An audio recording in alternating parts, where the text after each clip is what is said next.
Fala galera, como é que vocês estão aí, essa preparação para amanhã? Eu sou o professor Wesley Pimenta, para você que não me assistiu na minha aula anterior, e agora nós vamos de Direito do Consumidor. Pessoal, hoje a aula é um pouco de relax, é uma aula de dar dicas para você fazer o que amanhã? Para você gabaritar as suas duas questões de Direito do Consumidor. E de suma importância, pessoal, você tem que saber o que é amanhã na aula da tua prova, a diferença entre consumidor e fornecedor. FGV adora de brincar com esses conceitos. E quem é consumidor? Consumidor está aí no teu artigo 2º, acompanhe comigo na tela. Então olha aí galera, consumidor é toda pessoa física ou jurídica que adquire ou utiliza produto ou serviço como destinatário final. Então pessoal, o código diz o quê? A teoria finalista, que consumidor é pessoa física ou jurídica que usa determinado produto ou serviço como consumidor final. E aí o código ainda traz outras pessoas como consumidores.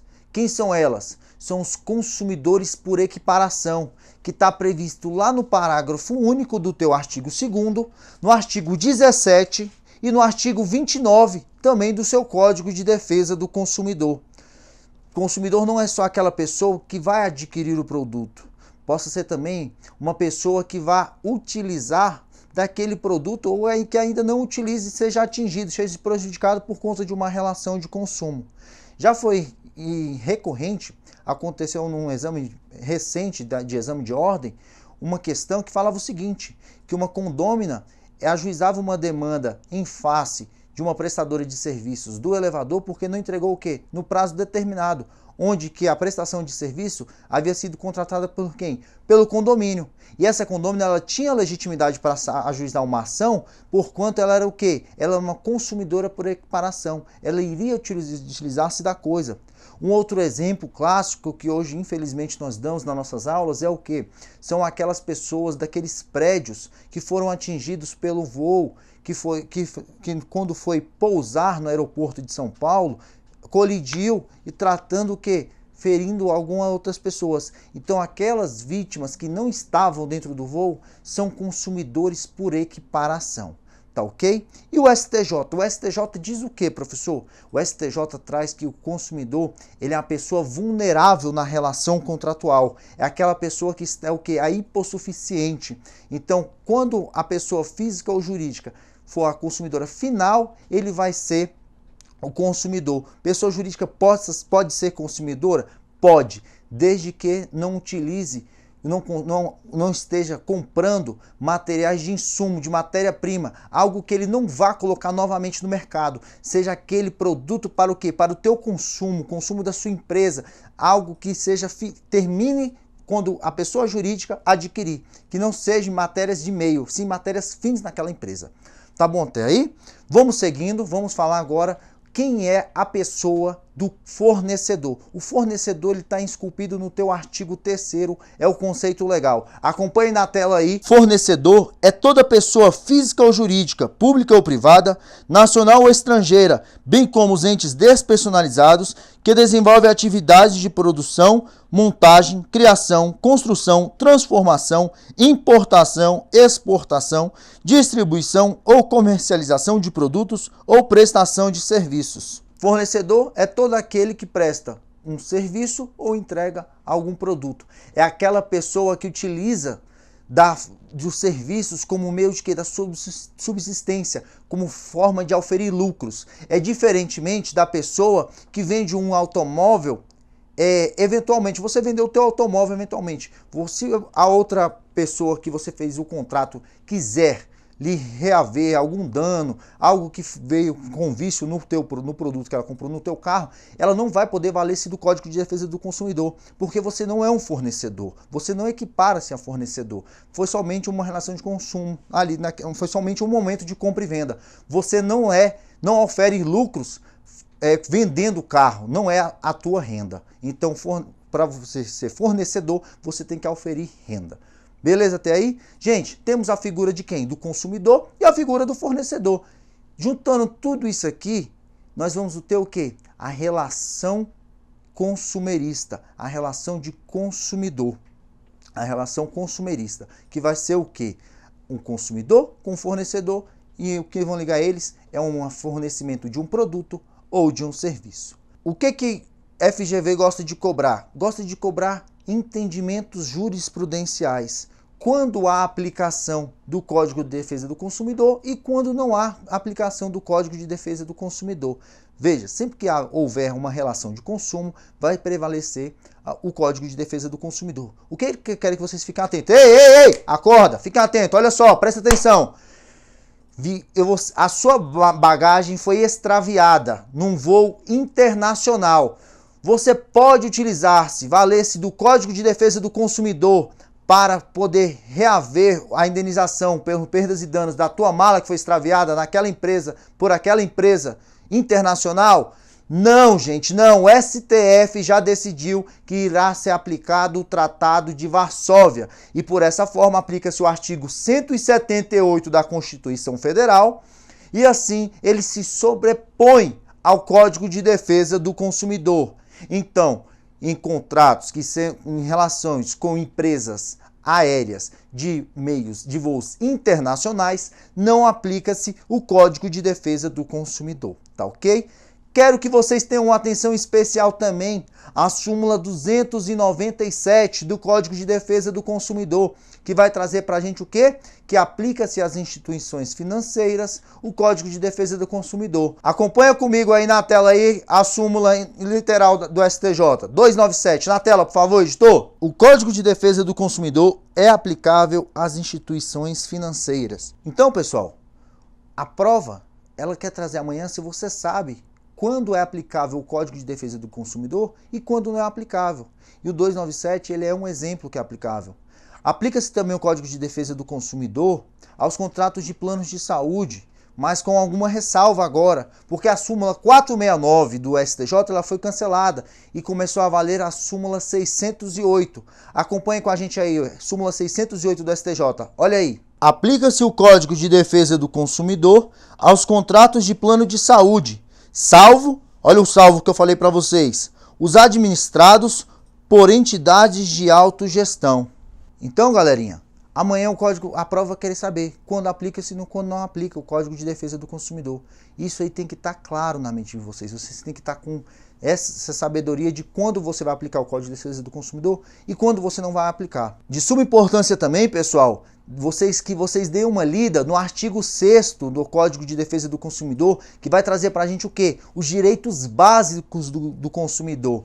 Nesse artigo aqui eu quero destacar o inciso 8º, que traz para a gente o quê? A inversão do ônus da prova, onde o consumidor ele é a parte hipossuficiente na relação de consumo. Dessa forma, quando houver algum litígio judicial, o consumidor poderá ter o quê? A inversão do ônus da prova. Caberá ao fornecedor provar os fatos que estão sendo alegados pelo consumidor. Vamos seguindo.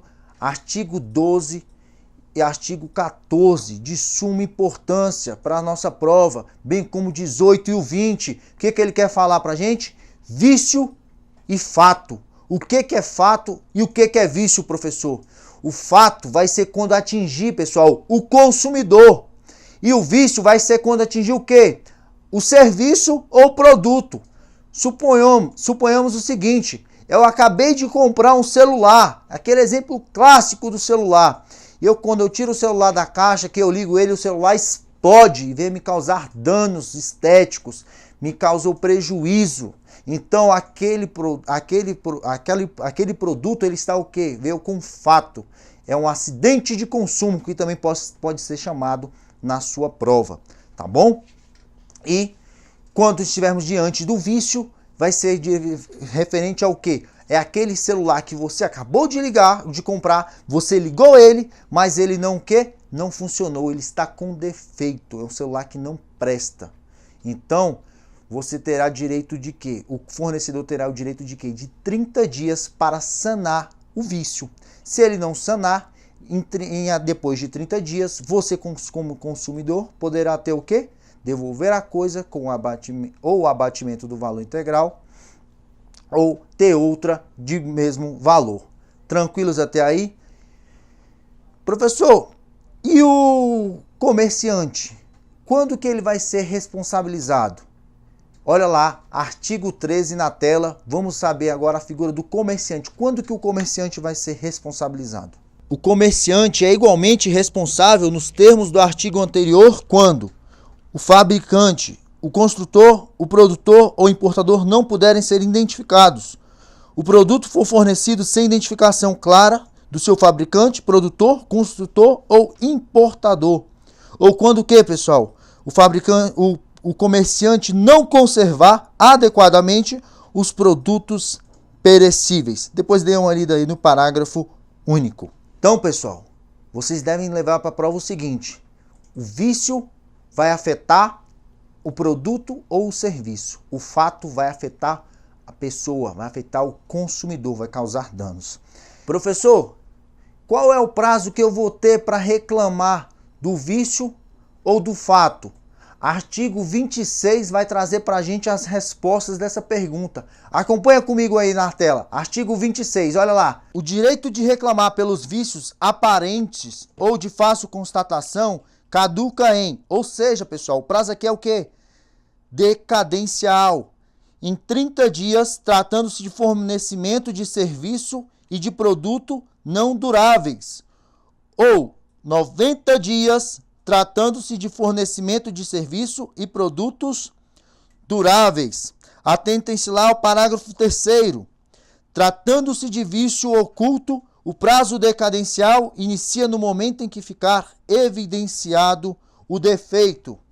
Portanto, pessoal, então o prazo é de 30 dias para bens duráveis, não duráveis, e de 90 dias para bens duráveis, salvo que os vícios ocultos será a partir do momento em que o vício for constatado. A partir de reclamado, qual o prazo que você tem para pleitear a reparação, para você ajuizar a demanda? 5 anos, vide artigo 27 do teu Código Civil. Perfeito? Gente, precisamos falar ainda da oferta. O fornecedor, ele fica vinculado à oferta que ele fizer. Então, se ele, por exemplo, fizer uma oferta que ainda para ele seja prejudicial, seja errada, ele estará vinculado. Então, eles têm que estar muito atentos à oferta que ele vai fazer.